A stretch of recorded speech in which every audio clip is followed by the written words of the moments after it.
అలాంటి మన ముందడుగు న్యాయం న్యూస్ తరఫున ఈరోజు మీ అందరికీ కూడా చెప్పాల్సిన ఏంటంటే, మొన్న జరిగిన శ్రీకాకుళం జిల్లాలో తొక్కిసలాటలో చాలామంది చాలా రకాలుగా స్పందించారు.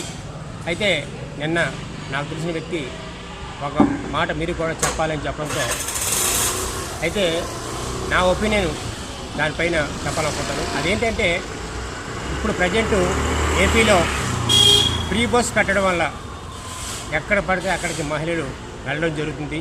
ఫ్రీ బస్ పెట్టడం తప్పని చెప్పట్లేదు, కానీ ఇలాంటి పండగలు వచ్చినప్పుడు ఏదైతే ఏపీలో ఒక టెంపుల్స్ ఫేమస్ అయిన టెంపుల్స్ ఉంటాయో ఆ టెంపుల్స్ దగ్గర సరైన జాగ్రత్తలు తీసుకోవాలి ప్రభుత్వం. కంపల్సరీగా దీనిపైన ప్రభుత్వం ఒక మంచి నిర్ణయం తీసుకోవాలి. ఎందుకంటే నెక్స్ట్ ఇంకా చాలా పండుగలు ఉన్నాయి. అవన్నీ కూడా ముందు జాగ్రత్తగా తీసుకుంటే ఎటువంటి నష్టం జరగదు, ప్రాణహాని జరగదని నేను చెప్పాలనుకుంటున్నాను. Thank you.